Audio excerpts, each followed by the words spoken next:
So hello everyone, I hope आप सभी लोग ठीक होंगे।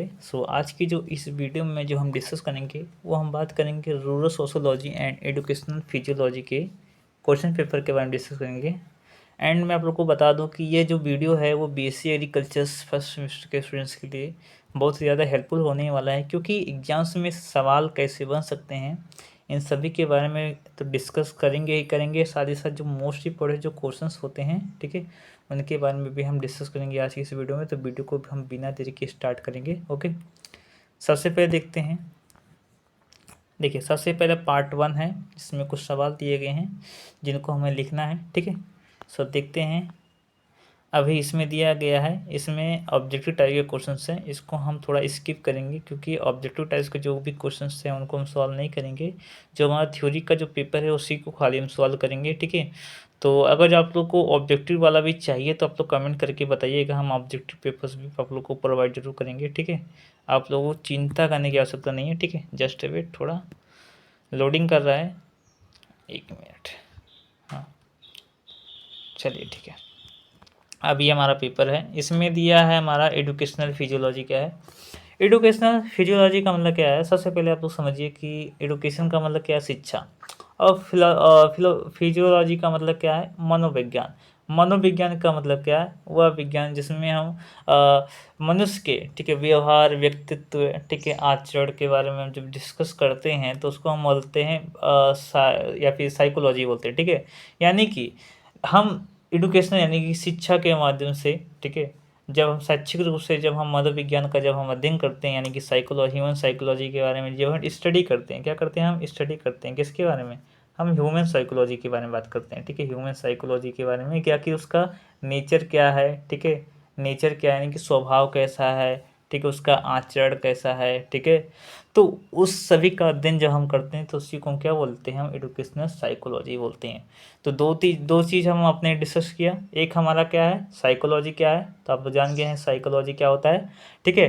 एंड एडुकेशन साइकोलॉजी क्या है, इसके बारे में भी आप लोग को बता दिया कि एडुकेशन साइकोलॉजी क्या होता है, ठीक है। कंप्लीट हो जाता है। चलिए ठीक है, नेक्स्ट हम बढ़ते हैं, इसको थोड़ा डिलीट कर देता हूँ मैं। ओके, अगला हमारा है पर्सनालिटी। पर्सनालिटी का मतलब क्या है, व्यक्ति का आचरण। यूँ कहें कि व्यक्ति का स्वभाव क्या है, उसका नेचर क्या है, उसका रहन सहन क्या है। तो रहन सहन को हम बोलते हैं, ठीक है, रहन सहन, इसी को हम बोलते हैं पर्सनालिटी। क्या बोलते हैं, इसी को हम बोलते हैं पर्सनालिटी बोलते हैं। समझ गए होंगे। इसके बाद रवैया, मोस्ट इम्पोर्टेंट सर, रवैया क्या है, रवैया को बोलते हैं एटीट्यूड्स। व्यक्ति का वह आचरण जिसके जिसके माध्यम से वह जाना जाता है, जिसके माध्यम से वो जाना जाता है, ठीक है, जाना जाता है, उसी को हम क्या बोलते हैं, एटीट्यूड बोलते हैं। व्यक्ति का एटीट्यूड्स ही बोले तो बहुत इम्पोर्टेंस है कि व्यक्ति का एटीट्यूड्स के माध्यम से ही हमें पता चल जाता है कि व्यक्ति किस टाइप्स का ह्यूमंस है, ठीक है। ओके, समझ गए होंगे एटीट्यूड्स क्या है। नेक्स्ट बढ़ेंगे हम, अगला हमारा सोशल कंट्रोल्स। सोशल कंट्रोल जो हमारा होता है ना, सोशल जो कंट्रोल होता है उस पर हमारे जितने भी समाज में जितने भी व्यक्ति रहते हैं, जितने भी हमारे पर्सन्स रहते हैं, ठीक है, उन सभी का एक किसी पर्टिकुलर आइटम्स पर, ठीक है, आइटम्स का मतलब आप लोग थोड़ा गलत मत समझिए, आइटम्स का मतलब क्या है, किसी चीज़ पर हक होता है। मान लीजिए एग्जांपल के लिए हमारा स्कूल हो गया, ठीक है, स्कूल हो गया। तो स्कूल क्या है, वो सभी के लिए है, ना कि एक ही इंसान के लिए है वह स्कूल है, एक ही बच्चे के लिए स्कूल है, ऐसा नहीं है, वो सभी के लिए है। इसके बाद धर्मशाला हो गया, धर्मशाला है तो धर्मशाला किसके लिए, धर्मशाला सभी लोगों के लिए, ना कि किसी एक इंडिविजुअल पर्सन के लिए। समझ गए होंगे, क्लियर हो जाता है, ठीक है। ओके, तो सोशल कंट्रोल क्या है, तो सोशल कंट्रोल का मतलब क्या है, समाज के माध्यम से समाज का जब नियंत्रण किसी चीज़ पर होता है उसी को बोलते हैं सोशल कंट्रोल बोलते हैं। और क्या क्या चीज़ें हैं उसके बारे में मैंने एग्जांपल भी दे दिया है। अगला आता है हमारा सोशल स्ट्रेटिफिकेशन। स्ट्रेटिफिकेशन का मतलब क्या है कि सामाजिक स्तरीकरण। स्तरीकरण का मतलब क्या समझिए, समाज को विभिन्न भागों में बांटना, समाज को बांटना। बांटना का मतलब क्या है, समाज को धर्म के अनुसार बांटना, जाति के अनुसार बांटना, तो इसको बोलते हैं स्ट्रेटिफिकेशन बोलते हैं। ओके, क्लियर हो जाता है स्ट्रेटिफिकेशन क्या है। अगला देखते हैं, निम्नलिखित में अंतर बताइए। अब देखिए बहुत ही इंपॉर्टेंट है, अब देखिए इसमें हमारा सबसे पहला जो सवाल दिया है उसमें दिया प्राइमरी ग्रुप्स एंड दूसरा हमारा है द्वितीय ग्रुप यानी कि सेकेंडरी ग्रुप। प्राइमरी ग्रुप्स ऐसे ग्रुप्स होते हैं, ठीक है, प्राइमरी ग्रुप्स ऐसे ग्रुप्स होते हैं जो हमारे आसपास के लोग होते हैं, जैसे एग्जांपल के लिए मित्र, एग्जाम्पल के लिए हमारे जो सहपाठी होते हैं वो हमारे प्राइमरी ग्रुप्स में आते हैं। एंड सेकेंडरी ग्रुप्स में हमारे जो भी लीडरशिप, जब लीडर होते हैं, ठीक है, लीडर के अंतर्गत जितने भी कार्यकर्ता होते हैं, ठीक है, कार्यकर्ता होते हैं उन सब वो सभी हमारे सेकेंडरी ग्रुप्स के अंतर्गत आते हैं। ओके, क्लियर हो जाता है, डाउट क्लियर हो गया। ओके चलिए हम आगे बढ़ते हैं। मैं आप लोगों को बता दूं क्वेश्चन पेपर भी प्रोवाइड कर रहा हूँ मैं अपने चैनल पर, तो आप लोग टेलीग्राम को ज्वाइन कर लीजिए या फिर हमारे इंस्टाग्राम पे आईडी दिया गया है, वहाँ से आप लोग हमको फॉलो कर सकते हैं एंड मैसेज भी कर सकते हैं आप लोग, ठीक है, चिंता करने की आवश्यकता नहीं है, प्रोवाइड मैं कर ही देता हूँ। अगला है हमारा autocratic and democratic leaders. Autocratic leaders क्या होते हैं कि ऐसे लीडर्स होते हैं जो कि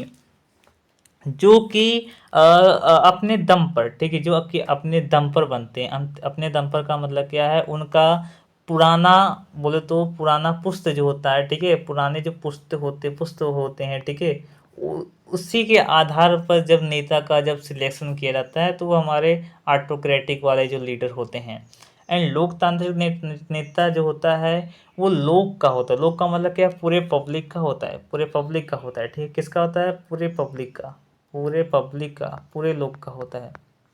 ओके, पूरे लोगों का नेता जो होता है वो लोकतांत्रिक नेता होता है। समझ गए होंगे, क्लियर हो जाता है लोकतांत्रिक नेता क्या है। जो हमारे ऑटोक्रेटिक होता है वो किसी एक चीज़, अपने घर का नेता हो सकता है, ठीक है, सिर्फ अपने घर का या फिर अपने बच्चों का बोले तो मालिक हो सकता है, या भी जो कहीं अपने ग्रुप्स का लीडर्स हो सकता है, बल्कि हमारे जो डेमोक्रेटिक जो लीडर्स होते हैं वो पूरे पब्लिक के लिए लीडर्स होते हैं। ओके, क्लियर हो जाता है, doubts, any doubts, no doubts, ठीक है, कोई डाउट नहीं होगा आप लोग के लिए, आई होप, ठीक है, समझा पा रहा हूँ अच्छे से हम। अगला आता है हमारा निम्नलिखित का संक्षेप में टिप्पणी लिखिए। जैसे एग्जाम्पल के लिए दिया सबसे पहले हमारा सोशल चेंज।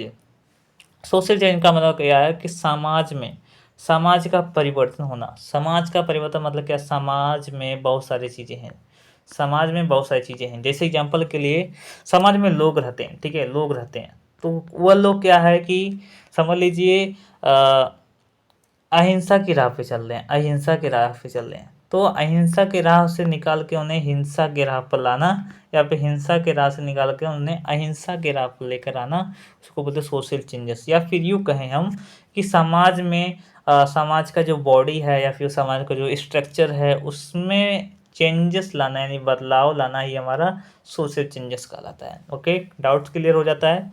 अगला हमारा आता है learning experience and learning situation. बहुत इंपॉर्टेंट है learning experience and learning situation. देखिए दोनों ही हमारा लर्निंग का ही पार्ट है। आपने लर्निंग किया, किसी चीज़ को सीखा, बट आप उसको एक सीक्वेंस वाइज आप उसका यूज नहीं कर पा रहे हैं अपने पार्ट ऑफ लाइफ में, ठीक है, तो वो सिचुएशन हमारा कहलाएगा। क्या कहलाएगा, वो हमारा सिचुएशन यानी अपने पार्ट ऑफ लाइफ में जब आप अपने स्किल्स को, ठीक है, अपने स्किल्स को यूज़ नहीं कर पा रहे हो तो उसको बोलते हैं लर्निंग सिचुएशन। एंड एक्सपीरियंस का मतलब क्या है, आप किसी चीज़, आपके पास कोई स्किल है एंड आप उसको सीक्वेंस वाइज आप उसको लेकर चल रहे हैं, मतलब क्या है, उसको आप एक सीक्वेंस वाइज उसको काम करते जा रहे हैं, तो उसको बोलते हैं learning experience. Okay, doubt clear. Okay चलिए ठीक है, आगे बढ़ते हैं हम। ओके चलिए ठीक।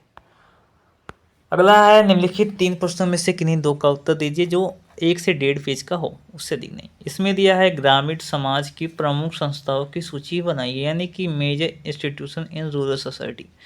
इंस्टीट्यूशन में हमारा आ जाता है जैसे विद्यालय, विद्यालय को हम यूँ कहें स्कूल, ठीक है, स्कूल आ जाता है, ठीक है, सोशल इंस्टीट्यूट में बता रहा हूँ, ठीक है। इसके बाद हमारा आ जाए धर्मशाला, धर्मशाला, ठीक है। रूरल सोसाइटी में बता रहा हूँ क्या क्या होता है, क्या क्या नहीं होता है। गार्डन हो गया, ठीक है, गार्डन, रोड हो गया, रोड हो गया, डैम हो गया, डैम का मतलब क्या है, पुल या फिर बांध, ठीक है। तो और उसके बाद हमारा चक्रोड, चक्रोड को बोलते हैं, उसको भी रोड में ही आ जाएगा, ठीक है। तो ये सब हमारी चीज़ें किस में आ जाएंगी, ये सब हमारी जो चीज़ें हैं, ये सब हमारी जो चीज़ें हैं, जैसे स्कूल, धर्मशाला, garden, road, dam, check dam, ठीक है, ये सब चीज़ें हमारे आ जाएंगे रूरल सोसाइटी में, हमारी आ जाएगी, जो कि हमारे मेजर इंस्टीट्यूशन है, ठीक है। ओके, चलिए ठीक है, आगे हम बढ़ेंगे। अगला है प्रसार शिक्षा में ग्रामीण समाजशास्त्र का महत्व बताइए। बहुत इंपॉर्टेंट है, इसको आप लोग पढ़ लीजिएगा कि समाजशास्त्र जब आप पढ़ेंगे आखिर सोशोलॉजी क्या है, तो उसमें प्रसार शिक्षा का भी इम्पोर्टेंस दिया गया है। अब देखिए इसमें दिया गया समूहों के प्रकार। समूह भी बहुत सारे टाइप्स के होते हैं। समूह का मतलब क्या है, दो या दो से अधिक व्यक्तियों का ही ग्रुप हमारा समूह कहलाता है, लीडर कहलाता है, ग्रुप कहलाता है, ठीक है।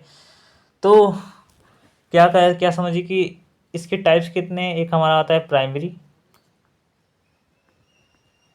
एक हमारा आता है सेकेंडरी,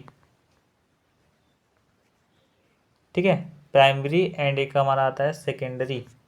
यही हमारा दो टाइप्स है ग्रुप्स का। ओके, चलिए ठीक है, आगे हम बढ़ेंगे। इसमें दिया है निम्नलिखित 3 प्रश्न में से किन्हीं दो का उत्तर दीजिए। ध्यान दीजिएगा, किन्हीं दो का उत्तर देना है। पहला आता है हमारा सामाजिक मूल्यों को बताइए। सामाजिक मूल्य का मतलब क्या, सोशल वैल्यूज। आपका सोशल में, ठीक है, सोशल का मतलब क्या है कि समाज में आपका वैल्यू क्या है, ठीक है, किसी चीज़ का, या फिर आपका, या फिर आपके परिवार का, या फिर समाज का, आपके खुद के समाज का वैल्यू क्या है, इसी को बोलते हैं सामाजिक वैल्यूज या फिर मूल्य बोलते हैं। विभिन्न प्रकार के सामाजिक मूल्यों को समझिए। बहुत सारे प्रकार के सोशल वैल्यूज हैं, जैसे एग्जाम्पल के लिए स्कूल का क्या वैल्यूज है, ठीक है, समाज में आपका खुद का वैल्यूज़ क्या है समाज में, तो ये सब हमारा आ जाता है एग्जाम्पल्स में। ओके, क्लियर हो जाता होगा। नेक्स्ट आता है नेतृत्व को परिभाषित कीजिए। जब प्रजा को, ठीक है, प्रजा को इन्फ्लुएंस किया जाता है, वो तो नियंत्रण किया जाता है, तो उसी को हम बोलते हैं नेतृत्व, ठीक है। जब हम प्रजा को नियंत्रित करते हैं या फिर उनका नेतृत्व करते हैं, मतलब उनको हम अपने अनुसार चलाते हैं, अपने अनुसार उनको क्या करना है क्या नहीं करना बताते हैं, तो उसी को बोलते हैं नेतृत्व या फिर लीडरशिप। ओके, विभिन्न प्रकार के नेता भी होते हैं, जैसे एग्जाम्पल के लिए ऑटोक्रेटिक लीडर एंड आपका दूसरा हमारा हो गया सोशल लीडर्स हो गया, ठीक है। तो ये सारे हमारे लीडर्स के टाइप्स हैं। अगला आता है सीखने का अर्थ समझिए। सीखना एक समझ लीजिए कला है, ठीक है, एक कला है, आर्ट एंड साइंस है, कला और विज्ञान है। देखिए पहला जो हमारा था उसको हम बोलते थे कि जो लर्निंग है एक हमारा आर्ट है, बट अभी नाउ देखा जाए ना, इस समय देखा जाए तो सीखना एक कला भी बन गया है और साथ ही साथ एक साइंस भी बन गया है। आप किसी को सीख रहे हैं वो कला है ही, बट आप साइंटिफिक रूप से जब आप सीखेंगे ना तभी वो लर्निंग कहलाएगा, ऐसा है, हो गया, ठीक है। सीखने की कौन कौन सी परिस्थितियाँ हैं, जैसे एग्जांपल के लिए आप सीक्वेंस वाइज सीखेंगे, एक एक करके सीखेंगे तो आप सीख पाएंगे। यानी आप यदि आप मान लीजिए आपको रूरल सोशियोलॉजी पढ़ने का है बुक, आपने एक दिन में 10 चैप्टर पढ़ लिया, 5 चैप्टर पढ़ लिया, उसके बाद कल ने पढ़ा ही नहीं, एक महीना पढ़ा ही नहीं, तो आप सीख पाएंगे नहीं, सीख पाएंगे, कुछ भी नहीं सीख पाएंगे। आखिर सोशियोलॉजी में है क्या, कुछ भी नहीं आप जान पाएंगे, ठीक है। ओके, चलिए ठीक है, क्या क्या है क्या क्या नहीं है, डाउट क्लियर हो गया, ठीक है। सो आज की इस वीडियो में बस इतना ही। कैसा लगा वीडियो कमेंट करके बताइए। धन्यवाद।